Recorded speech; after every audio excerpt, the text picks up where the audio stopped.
கர்த்தர் எனக்காக யாவையும் செய்து முடிப்பார். சங்கீதம் 138 8வது வசனம். வியட்நாம் யுத்தம் நடந்து கொண்டிருந்த போது அமெரிக்காவின் மிகப்பெரிய கம்ப்யூட்டர் கம்பெனி ஓனர் ஒருவர் வியட்நாமில் சிறை கைதிகளாக இருந்த அமெரிக்க போர் வீரர்களுக்கு கிறிஸ்துமஸ் வெகுமதிகளை அனுப்ப நினைத்தார். ஆயிரக்கணக்கான வெகுமதி பார்சல்கள் பேக் செய்யப்பட்டு அனுப்புவதற்கு ஆயத்தமாக இருந்தது. போயிங் 707 இந்த பார்சல்களை வியட்நாமுக்கு எடுத்துச் செல்ல ஆயத்தப்படுத்தப்பட்டிருந்தது. ஆனால் வியட்நாம் அரசு அதை அனுமதிக்கவில்லை. வியட்நாம் அரசு அதிகாரி ஒருவர் அவரிடம், உங்கள் அமெரிக்க போர் வீரர்கள் எங்கள் நாட்டின் கிராமப்புறங்களில் உள்ள வீடுகளை அழித்து நிர்மூலமாக்கிவிட்டனர். ஆகவே சிறையில் இருக்கும் அமெரிக்க போர் வீரர்களுக்கு உதவி செய்யும் எந்த திட்டத்தையும் நாங்கள் அனுமதிக்க முடியாது என்று திட்டவட்டமாக மறுத்துவிட்டார். மிகுந்த செல்வந்தரான அவர் அந்த அதிகாரியிடம், எங்கள் நாட்டு படைகளால் எவ்வளவு வீடுகள் அழிக்கப்பட்டிருக்கிறதோ அதை நான் மீண்டும் கட்டித்தருகிறேன். ஆகவே தயவு செய்து நான் வைத்திருக்கும் வெகுமதிகளை எங்கள் நாட்டு படை வீரர்களுக்கு கொடுக்க அனுமதியுங்கள் என்று மன்றாடினார். ஆனால் அவர் அப்படி சொல்லியும் வியட்நாம் அரசாங்கம் அனுமதி மறுத்தது.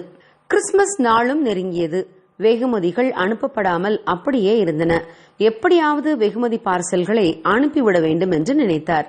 வியட்நாம் யுத்தம் நடந்து கொண்டிருந்த நேரம் ரஷ்யாவிற்கும் வியட்நாமுக்கும் நல்ல நட்புறவு இருந்தது. ரஷ்யாவிலிருந்து வியட்நாமுக்கு ஆயுதங்கள் அனுப்பப்பட்டு கொண்டே இருந்தன. செல்வந்தரான அந்த மனிதர் பார்சல்களை எல்லாம் எடுத்துக்கொண்டு தனது விமானத்தில் ரஷ்யாவின் தலைநகர் மாஸ்கோவிற்கு சென்றார். அங்கே அதிகாரிகளுடன் பேசி மாஸ்கோவின் தலைமை தபால் நிலையத்திலிருந்து தனது வெகுமதிகளை ஒரே நேரத்தில் அனுப்பி வைத்தார்.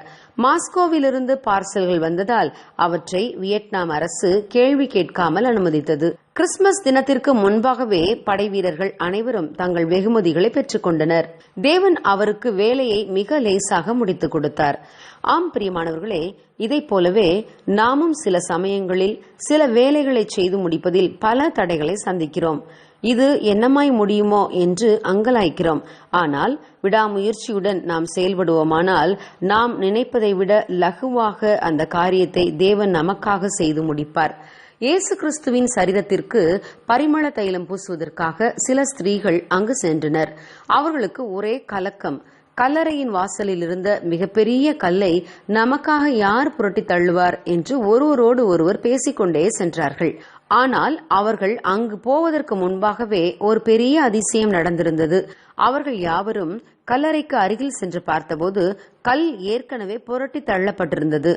ஆம் பிரியமானவர்களே, சில சமயங்களில் இந்த காரியம் எப்படி என் வாழ்வில் நிறைவேறும் என்று நாம் அங்கலாய்த்துக் கொண்டிருக்கலாம். கர்த்தர் நமக்காக நாம் நினைப்பதை விட மிக எளிதாக அதை நிறைவேற்றி முடிப்பார். உங்கள் வாழ்க்கையில் ஒரு அதிசயத்தை செய்வார். நீங்கள் செய்ய முடியாத காரியங்களை மிக லேசாக உங்களுக்காக தேவன் செய்து முடிப்பார். யோசபாத்தும் தனக்கு விரோதமாக வந்த திரளான ராணுவ வீரர்களையும் ராஜாக்களையும் பார்த்து பயந்து போனான். ஆனால் அவன் தேவனிடம் உதவி கேட்டான். யோசபாத் போரிடாமலேயே மிகப்பெரிய வெற்றியை தேவன் பெற்று தந்தார். பிரியமானவர்களே, தேவனால் கூடாத காரியம் ஒன்றுமே இல்லை.